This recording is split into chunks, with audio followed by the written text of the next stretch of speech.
So DC and Marvel are doing their first official crossover event in 20 years, primarily focusing on Batman and Deadpool. Each company will publish one issue, with Marvel publishing Deadpool Batman #1, and then DC will publish Batman Deadpool #1. And while I'm personally not that interested in seeing Batman and Deadpool interact, both issues also feature a bunch of backup stories focusing on other team-ups that sound like a lot of fun. The ones that really pique my interest are the team-ups that go the extra mile by reuniting these characters with creators who have already contributed to their history, like the Miss Marvel and Static team-up coming from G. Willow Wilson and Dennis Cohen, or Green Arrow and Daredevil being written by Kevin Smith. And as cool as this all seems to be, one thing bothers me. I've read all the solicitations, I looked at the mountain of variant covers they've already shown off, and there doesn't seem to be any Green Lanterns in this event at all. And I guess I shouldn't be that upset since I don't think Superman or Spider-Man made the cut either, which probably means they're going to do another crossover like this if it sells well this time. Still though, it stinks when your favorite characters are left out of all the fun. However, what if I told you that Green Lantern was already the focus of a crossover just like this back in 1995? Green Lantern and Silver Surfer is a 48-page prestige format one-shot co-published by Marvel and DC Comics. It's written by Ron Mars with pencils by Darryl Banks, inks by Terry Austin, colors by Gloria Vasquez and International House of Colors, and letters by Chris Eliopoulos. The title of this story is Unholy Alliances. So let's start out in the DC universe. Kyle Rayner is in his New York apartment trying to get a break on his rent by designing a logo for his landlord Radu's coffee shop. Suddenly there's a huge explosion outside that shatters all the windows. When Kyle goes to investigate, he finds Parallax, a former herald of Galactus, tearing up Greenwich Village. Kyle has no idea who or what Parallax is, but Parallax came here specifically looking for Green Lantern. Someone told him that Green Lantern was the only one who could prevent Parallax from conquering the DC universe, so Parallax came to kill Kyle. And he's doing an okay job of it, until Thanos shows up and shoots Parallax in the back. Now Parallax is really mad. Apparently Thanos is the one who sent him here and told him about Green Lantern. So Parallax responds to this betrayal by trying to cut Thanos' head off, but that goes about as well as you'd expect. Thanos knocks out Parallax with little effort and then presses a button to send him back to the Marvel Universe. And then we get this weird sequence where Thanos is pretending to be a nice guy who just wants to help, even though Kyle clearly heard everything Parallax said about Thanos setting him up, but Thanos brushes that off as the rantings and ravings of a madman. Thanos says that he needs Kyle's help dealing with a threat to both of their universes. And to his credit, Kyle doesn't believe a word of this, until Thanos tells him that the threat he's talking about is Hal Jordan. Meanwhile, in the Marvel Universe, a lone figure stands triumphantly over the remains of a dead world. His name is Hank Henshaw, the cyborg Superman, and he's quickly discovered by the Silver Surfer. Henshaw was attempting to create a new war world, but this poor planet couldn't take the strain and collapsed in on itself. The Surfer has a lifetime of regrets centered around the concept of an entire world being sentenced to death for the benefit of one uncaring individual, so he and Henshaw get into it pretty quickly. But their battle is interrupted by the arrival of Hal Jordan, Parallax, who immediately starts beating the hell out of Henshaw for the part he played in the destruction of Hal's hometown of Coast City. The Surfer stops the fight because he doesn't know what the hell is going on anymore, and Hal explains his backstory, that he used to be a hero until his home was destroyed, and he's done what he calls questionable things in pursuit of making everything right. When the Surfer looks at Hal, he sees a man who's been transformed by the loss of his home and loved ones, and he can relate to that. He sacrificed everything so that Galactus would spare his homeworld, but then became complicit in the destruction of so many other worlds and lives.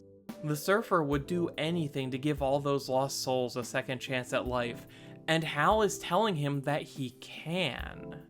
It's important to understand that, unlike what's going on with Kyle and Thanos, the Surfer isn't being tricked. Hal doesn't think of himself as a villain, he truly believes he's doing the right thing. Hal has always been someone who sets his mind to something and then achieves it no matter what. His whole existence has always been built around the belief that there's nothing he can't accomplish. That inspirational person is who's telling the surfer that his regrets can be undone, that all of those lives can be restored. Hal truly believes it without the slightest bit of doubt. Is it any wonder that the surfer agrees? The surfer extends his hand and allows Hal to absorb the power cosmic. Not all of it, but most of it. Adding the surfer's power to his own allowed Hal to effortlessly restore the planet that Henshaw destroyed. That entire world and its population are alive and well again, proving to the surfer that Hal is right, even though we know how bad things tend to go when you give Hal this kind of power. Back in the DC universe, Kyle and his new best friend Thanos have arrived at the former site of the planet Oa. Apparently, a rift between universes opened up when Kyle destroyed Oa after the Zero Hour storyline, and that's how people have been crossing between the Marvel and DC universes. Since Oa was the home of the Guardians and the Green Lantern Corps, it left behind a lot of residual energy that Thanos wants to harness. He built this big machine that he says will stop Hal, but it needs all that residual energy, and only Kyle's ring can gather it. So Kyle plugs himself into this big evil-looking device and Thanos turns it on, using Kyle's ring as a conduit to funnel all of that energy directly into Thanos himself.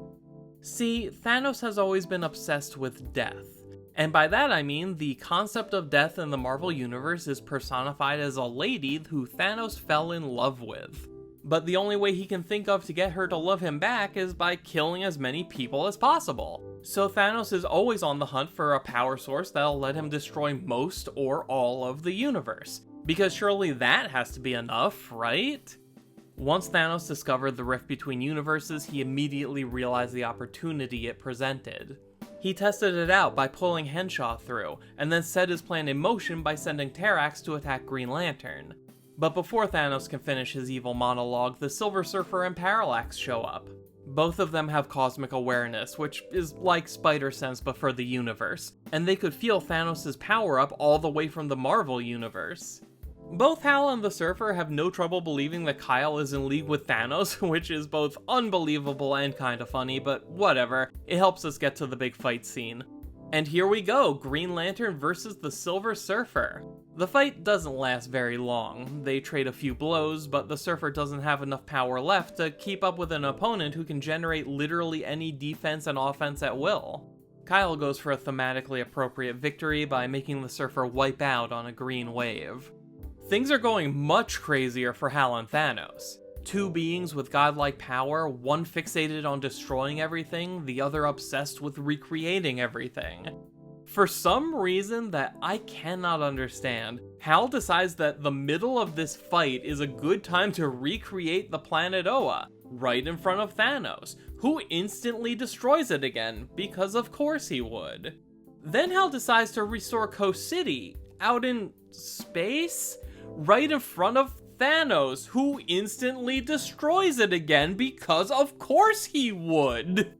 All Kyle really has to do to convince the Surfer to team up with him is point at what Hal and Thanos are doing, but in his weakened state, the Surfer really isn't up to picking a fight with two mad gods. So he tells Kyle that the only option they have left is to absorb all of that stolen power into Kyle's Green Lantern ring. Kyle isn't sure if he can do that, but there isn't any other choice. So he pulls Oa's residual energy out of Thanos, and the power cosmic out of Parallax. It's going great, except for the fact that Kyle can't handle two gods worth of power. But maybe the Surfer can. The Silver Surfer's body is built to withstand powerful cosmic energy, so he tells Kyle to transfer the power to him, because at least he'd have a better chance at survival. Kyle reluctantly does it, and for a moment it looks like the Surfer might be overwhelmed by all of that power surging through his body. But while the process is agonizing, he's ultimately able to take all of it in and control it.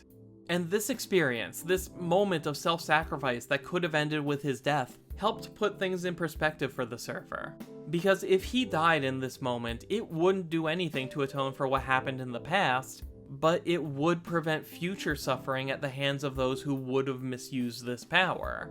The past will always be important, and it should never be disregarded, but fixating on it too much keeps you from paying attention to the present which then limits what the future can become. But just as things are settling down, the rift between universes starts to close.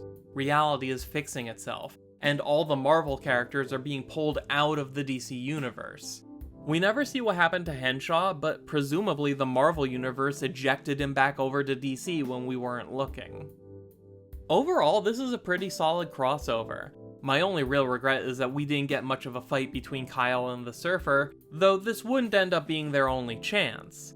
This story was a prelude to the big DC vs. Marvel crossover event that ran for 4 issues and was also co-written by Ron Marz. The basic premise this time is that the heroes from the DC and Marvel universes have to fight each other, and whichever universe loses the most fights gets erased from existence. Kyle and the Surfer are forced to fight each other, and neither of them wants to be doing this, since they parted ways as allies, and no matter who wins, a universe will die. Just like last time, their fight ends quickly, but with one big difference. This time, the Surfer is at full power. Kyle gets creative, trying several different methods of attack and defense, but in the end, it isn't even close. The Silver Surfer scores a pretty easy win that he instantly regrets. And I gotta say, as much as I like Kyle and as big a fan I am of Green Lantern, yeah, this is how it would go. Even if you believe that a Green Lantern should be powerful enough to defeat the Silver Surfer, you have to take into account the fact that this fight takes place at a time when Kyle Rayner is still a rookie who's barely spent any time fighting in outer space. Kyle had no chance against the power and experience of the Silver Surfer. But if you don't believe me, believe Ron Marz. He wrote the solo series for each of these characters for years. If any writer out there is qualified to say who would win this fight, it's him. So that's Green Lantern and Silver Surfer Unholy Alliances. Now I want to hear what you think. What's your favorite DC Marvel crossover? Do you think Kyle would beat the Surfer if they fought again today? What backup story from the Batman Deadpool issues are you looking forward to the most? Tell me all about it in the comment section down below. Subscribe to the channel if you want to see more videos like this one, and follow Mosaic Comics on Blue Sky if you want more of my thoughts on comics in general. I'll be back with more videos before you know it, but until then, thank you for taking the time to watch. My name is Dan. We'll talk again soon.